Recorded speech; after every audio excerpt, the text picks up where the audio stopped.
വൈകുന്നേരം നമ്മളെ ശ്രീകുട്ടൻ്റെ ഫോണിലേക്ക് വിളിച്ചിട്ട് വെച്ചു നമുക്ക് മേപ്പേര് ഫെസ്റ്റ് കാണാൻ വേണ്ടി പോകേണ്ടതെന്ന് വെച്ചാൽ പോകാൻ നേരം തന്നെ പറഞ്ഞു വെച്ചുകൊണ്ട് 9-ാം തീയതി വരെയല്ലേ ഉള്ളൂ ഉമ്മക്ക് പോകാൻ പറഞ്ഞതിനെ കൊണ്ട് ഞങ്ങൾ രണ്ടാളും അവിടെ എത്തിയോക്കുന്നവർ എൻ്റെ മക്കളെ ഫുൾ ആൾക്കാരാണല്ലോ. പിന്നെ കുറേ ആൾക്കാരുണ്ട് താടിക്ക് കൈയൊക്കെ കൊടുത്തിട്ട് ഇങ്ങനെ ഇരിക്കുകയൊക്കെ ചെയ്യുന്നുണ്ട്. നിങ്ങൾക്ക് തന്നെ കാണാമല്ലോ ഈ ഇരിക്കുന്നത്.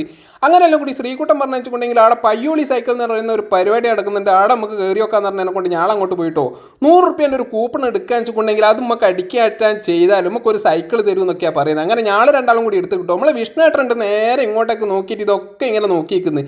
വിഷ്ണുവേട്ടൻ നോക്കുന്ന മാതിരി നമ്മളിങ്ങ് നോക്കി എങ്ങോട്ടേക്കാണ് പോകുന്നതെന്നൊന്നും അറിയില്ല. അത്ര അടിപൊളിയായിട്ടുള്ള കുറേ സാധനങ്ങൾ ഇവിടെ ഉണ്ട് കേട്ടോ. പൈസ ഉണ്ടെങ്കിലും നമുക്ക് എന്തൊക്കെ വാങ്ങിയിട്ട് ഇങ്ങ് പോരാ എന്നാണ് ആര് പറയുന്നത്? ശ്രീകുട്ടൻ പറയുന്നത്. ചെടീൻ്റെ സ്ഥലത്തെത്തിയാൽ ഞാൻ പറഞ്ഞില്ല ശ്രീകുട്ടൻ നമുക്ക് ചെടി വേണ്ടെന്ന് വെച്ചാൽ പോകാൻ നേരം തന്നെ പറഞ്ഞു നമുക്ക് പോകുന്ന നേരം വാങ്ങാന്ന് പറഞ്ഞു.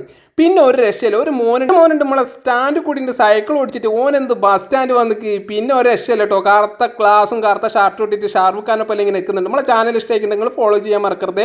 ഇതേമാതിരിയുള്ള വീഡിയോ നമുക്ക് എന്തൊക്കെ അടുത്തേലൊക്കെ കാണാം. പിന്നെ പച്ച ചോപ്പ് മഞ്ഞ എന്ന് പറഞ്ഞിട്ടുള്ള ഷർട്ടൊക്കെ ഇട്ട് ന്യൂ ജനറേഷൻ പിള്ളേരും ഇങ്ങനെ നടക്കുന്നുണ്ട്.